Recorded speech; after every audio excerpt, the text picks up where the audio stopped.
The horrible conclusion which had gradually obtruding itself upon my confused and reluctant mind was now an awful certainty. I was lost, completely, hopelessly lost in the vast and labyrinthine recess of the mammoth cave.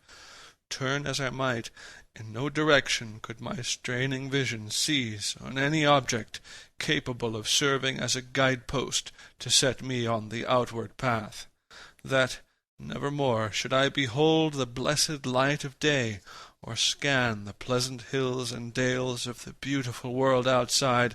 My reason could no longer entertain the slightest unbelief. Hope had departed.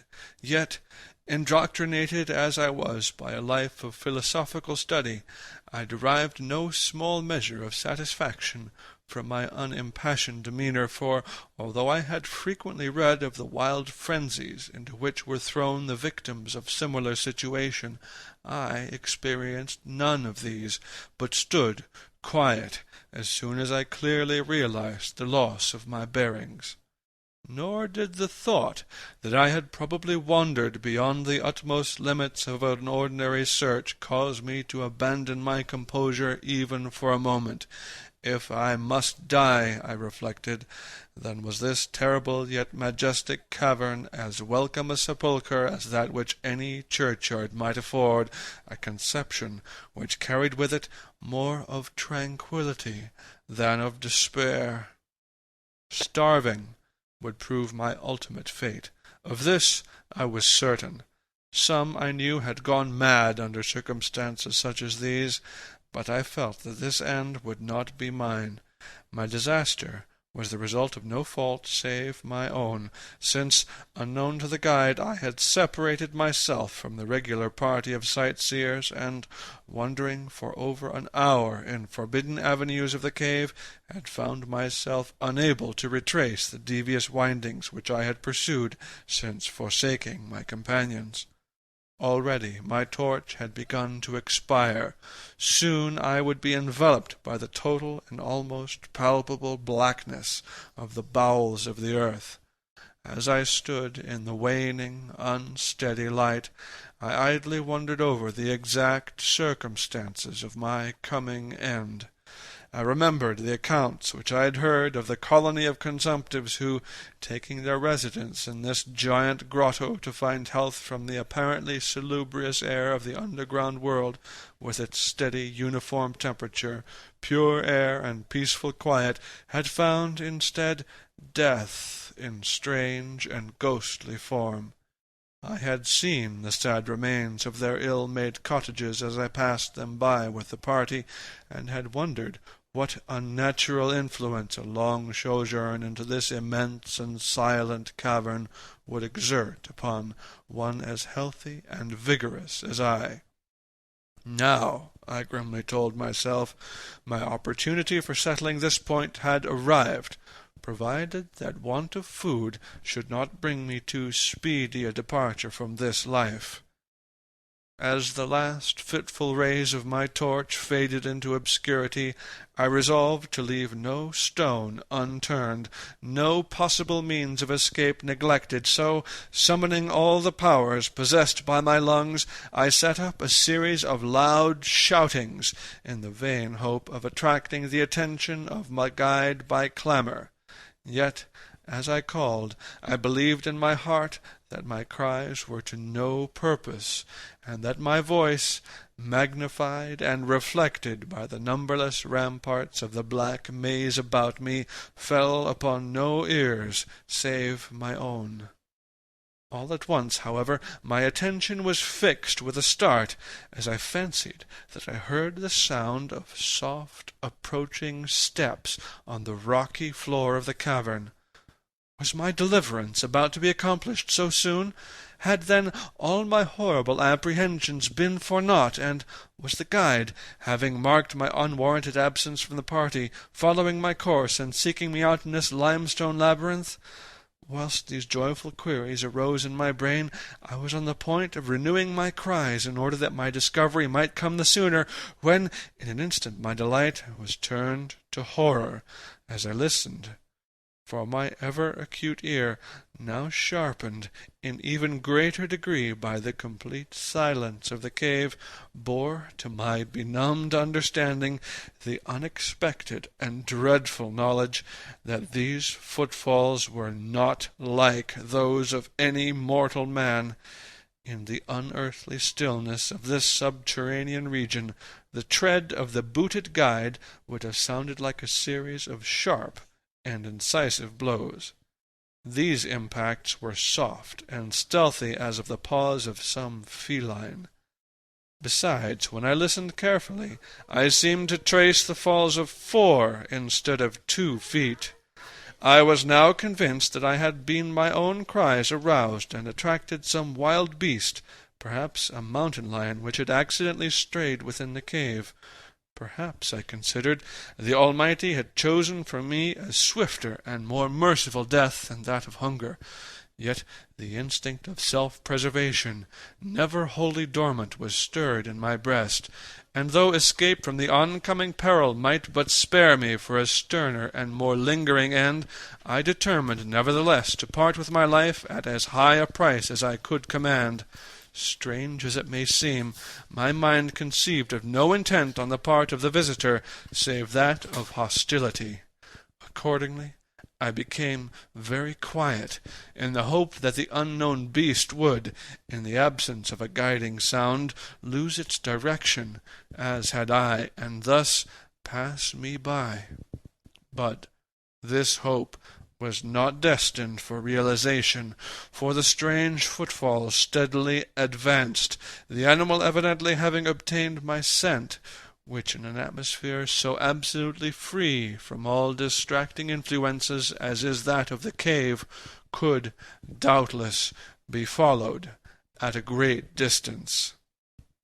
Seeing, therefore, that I must be armed for defence against an uncanny and unseen attack in the dark, I groped about me the largest of the fragments of rock which were strewn upon all parts of the floor of the cavern in the vicinity, and grasping one in each hand for immediate use, awaited with resignation the inevitable result. Meanwhile, the hideous pattering of the paws drew near. Certainly the conduct of the creature was exceedingly strange. Most of the time the tread seemed to be that of a quadruped, walking with a singular lack of unison betwixt hind and 4 feet. Yet at brief and infrequent intervals I fancied that but 2 feet were engaged in the process of locomotion. I wondered what species of animal was to confront me. It must, I thought, be some unfortunate beast who had paid for its curiosity to investigate one of the entrances of the fearful grotto with a lifelong confinement in its interminable recesses.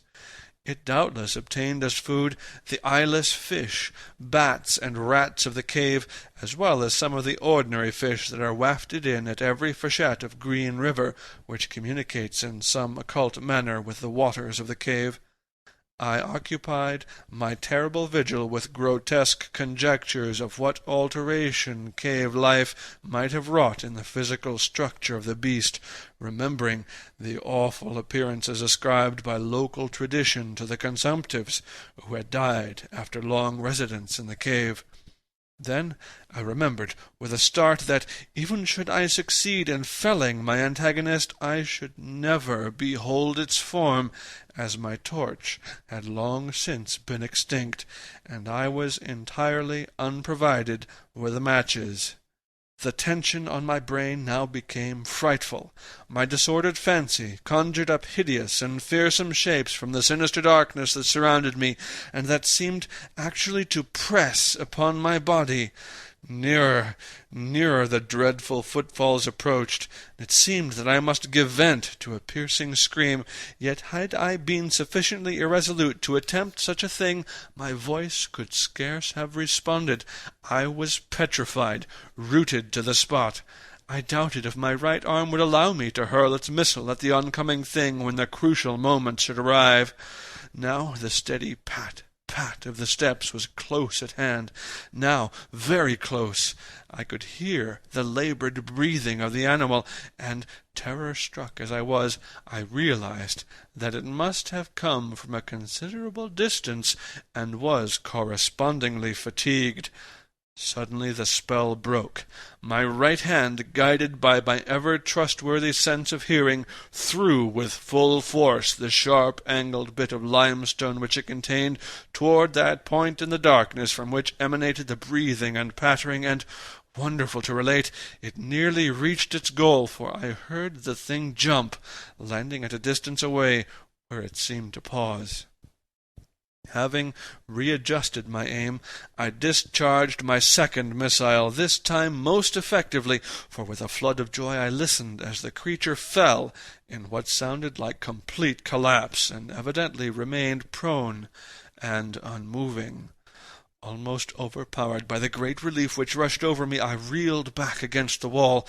The breathing continued in heavy, gasping inhalations and expirations, whence I realized that I had no more than wounded the creature.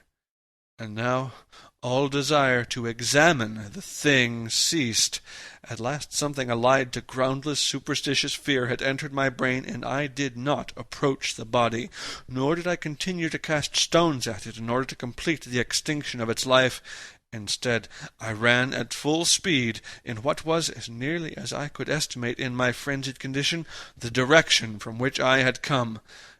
Suddenly I heard a sound, or rather a regular succession of sounds. In another instant they had resolved themselves into a series of sharp, metallic clicks. This time there was no doubt. It was the guide. And then I shouted, yelled, screamed, even shrieked with joy as I beheld in the vaulted arches above the faint and glimmering effulgence to which I knew the reflected light of an approaching torch.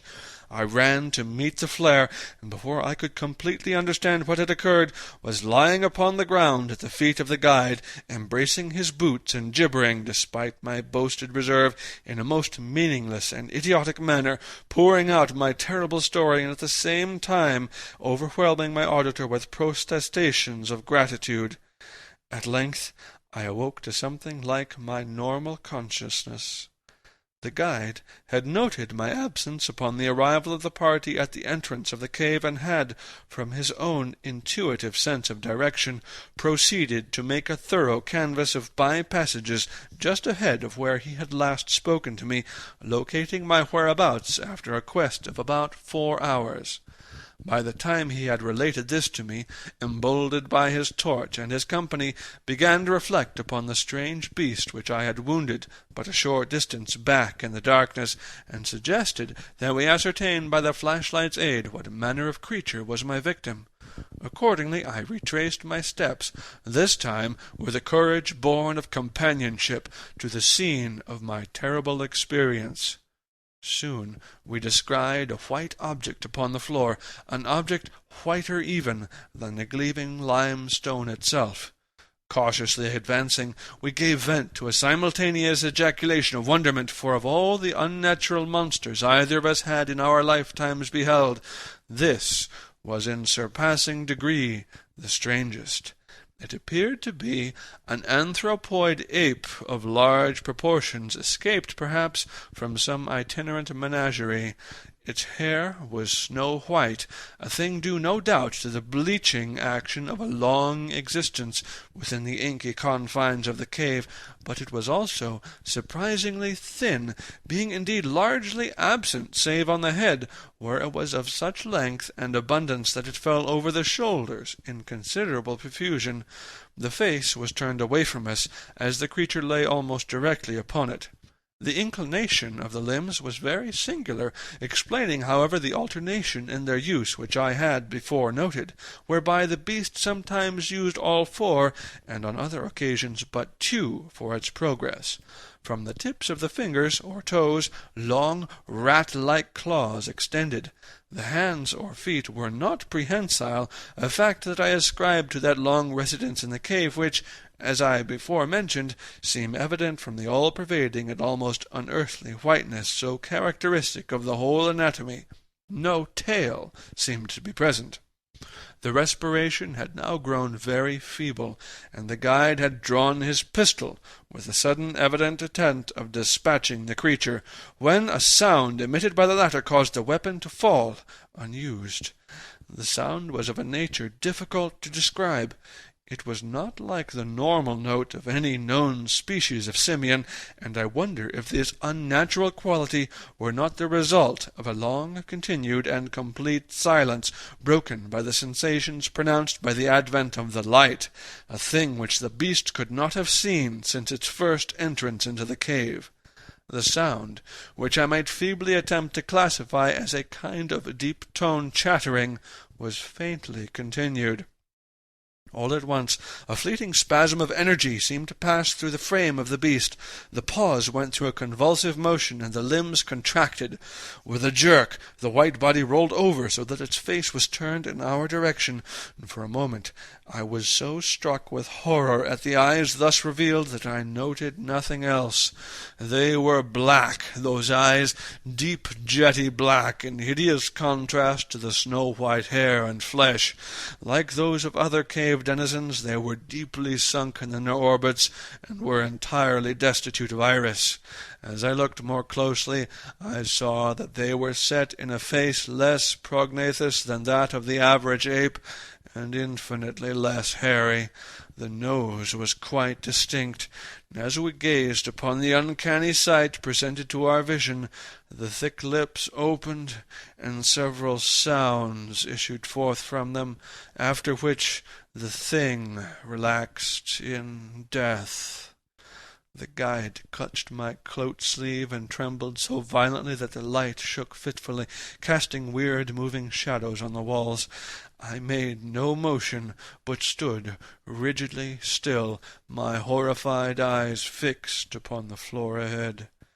The fear left, and wonder, awe, compassion, and reverence succeeded in its place, for the sounds uttered by the stricken figure that lay stretched out on the limestone had told us the awesome truth. The creature I had killed, the strange beast of the unfathomed cave, was, or had at one time been, a man.